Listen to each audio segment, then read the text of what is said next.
Oh, we have music class in homeschools. Are we fired up?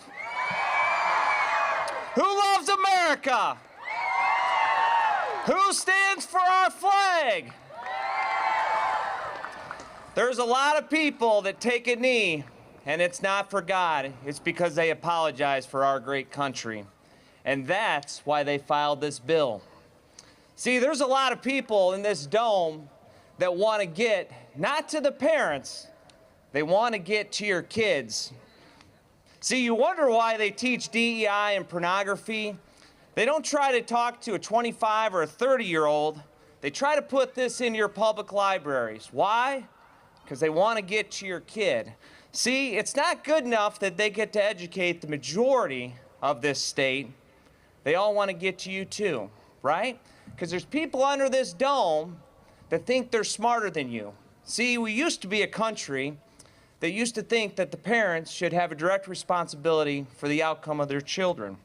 And that's changing. And it's the reason that it's changing is because the product that these boneheads, the Bad Idea Factory, puts out is failing. The national average, grade 4, math, 4 points down in the last 5 years. In reading, 5 points down for grade 4. Grade 8, 8 points down in math and 5 points down in reading. Less than half of our public schools, our children, can read and write. Less than half. So what do they want to do in the state of Illinois? What is one of the few things that we've done pretty well in the state of Illinois? Is we really don't regulate homeschools. What do they want you to do? Tara Costa Howard wants you to fill out a little paperwork. That's not what she wants to do. She wants to indoctrinate your children. They want to get to your kids, ladies and gentlemen, and that's why you're here today. So what are we going to say? We're going to say no to Costa Howard, right? We're going to give her a lot of pies because she needs to advocate for every child, not the IEA, not the teachers union, not the people that are there trying to get to your kids. Because the public school system, the leadership in Chicago and down here, it is not good enough that they control 98% of the education. They do a poor job. They want to get to you too. Because they want to try to create more social justice warriors that don't love our country and don't stand for the flag and don't believe that America is the greatest country on earth. So we are happy warriors. We're going to go into this dome and we're going to smile. And we're going to remind everybody that the parents, the mothers, and the fathers, they have the responsibility to put their children first, not the bureaucrats and the special interests and the legislators that have failed to educate this state and this great country. Ladies and gentlemen, thank you for showing up. We appreciate you, we love you, and we're fighting for you every day. Thank you so much for being here. Got a little bit of a fan club, thank you. Brad Halbrook, Shelbyville, 60 miles south east of here. Appreciate you guys turning out. It's a beautiful day. It's great to see you all here, and thank you for the pies. And if you bring rhubarb, make sure there's some strawberries in there. So that helps a whole lot. So I just want to let you know that here we are, right? We're standing in front of the very Capitol building where this government has failed public education. The proof is in the pudding, right?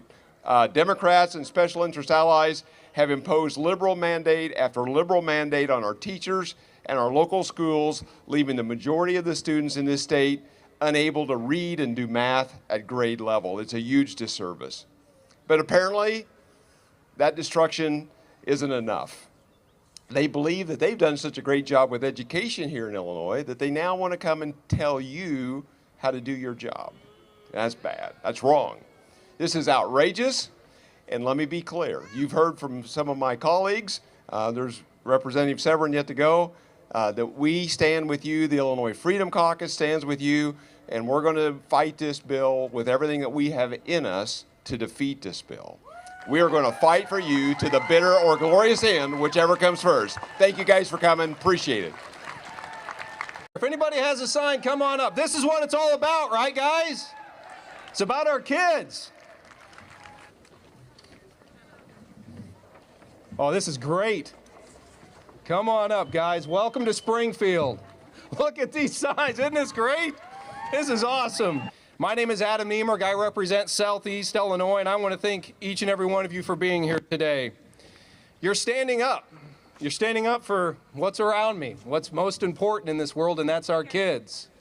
You're standing up for parental rights. And believe me, folks, in this building behind me, that is a controversial term, parental rights. That's something that the legislators that are standing around me have fought for, and we will continue to fight for. I get asked many times, Adam, why are the Democrats running this bill? Why are they trampling on our rights? Why on earth would they do this? You know, our kids are well-educated, well-mannered, and 70% of kids in public school systems can't read or write, and they're spending $24,000 a kid. Why are they doing this? Folks, the answer is simple. They are scared of you. They're scared of what you represent because you represent individual liberty and freedom. You represent parental rights, and that is a direct violation of the radical curriculum that comes out of this building. The radical curriculum that seeks to indoctrinate rather than educate, divide rather than unite, and has led us down the path of the breakdown of the family home. Now, we have great teachers in the public education system, but the mandates coming down from this building, the bad idea factory right behind me, are making it to where these teachers can't teach reading, writing, and arithmetic, everything that you're teaching your kids. And at the end of the day, what is this truly about? It's about power and control. Why else would this bill exist, right? Power and control. Who would disagree with parental rights and individual liberty? Some of the folks that are in this building behind me do. So keep doing what you're doing. Keep pushing back. Realize that when they file a bill like this, you're gaining traction. Yes. You're winning because they are frightened. They're frightened. They're frightened about what's around us right now. So I will always stand for our kids, continue to fight. I will always have your back. And God bless everybody that's with us here today. And kids, thank you, thank you, thank you.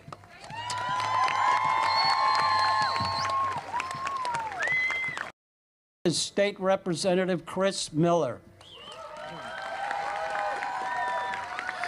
Hey, good morning, everybody. This almost feels like a family reunion. You know, I've seen a lot of faces from the father-son camp, and it's the weekend of October 17th, just so you can put that on your calendar, but it's going to be a great time. You know, the one thing that I want to mention, and y'all know, is the fight for freedom never ends. And when we look at the landscape of what's going on through America today, we're experiencing the golden age of America, and life is getting better for everybody except for those in Illinois. We don't need any more laws in Springfield, but what we need is new lawmakers. But my name is Chris Miller. I'm the chairman of the Illinois Freedom Caucus. I am a homeschool dad of 7, highly productive, very confident, well-educated, positive contributors to the economy and to all aspects of life here in this wonderful state of Illinois. But I believe in father-led, home-based discipleship. I believe in what you're doing because I've lived it, and I understand how it works. You know, it says in Psalm 11, it says, if the foundations be destroyed, what can the righteous do? Well, one thing that you're doing today is you're showing up and you're letting your voice be heard. One thing that our government officials don't understand about home educators is we won't be intimidated and we can't be bought.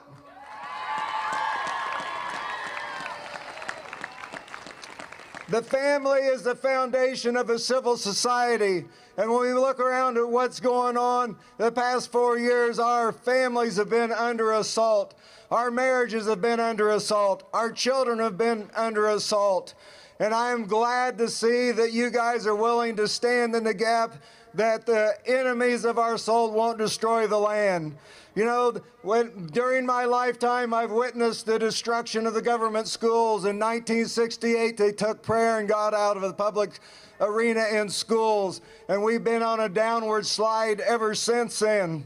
And one thing that the government schools used to be a place where the kids were taught reading, writing, and arithmetic. They were taught patriotism. We started today when I was in school with the Pledge of Allegiance.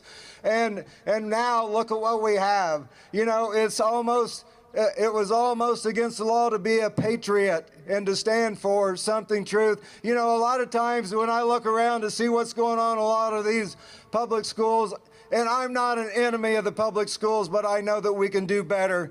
But they've just become the devil's daycare. This is no time for passivity. This is no time for passivity. You know, we have to win this fight. We have to win this battle right here and right now, because our children are too valuable to give over to the ways of the world. We need to have action points, which I see smiling faces and people with great attitude to put forward their action points, but we have to win this battle. And how do we win? We win by doing what's important right now. And what's important right now is that we wake up, which you are. And we not only need to wake up the people here, but we need to wake up the people across the state of Illinois. We need to stand up and we need to speak up.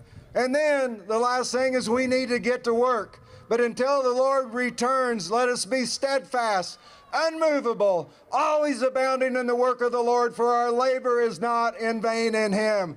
God bless you all, and thank you for what you're doing.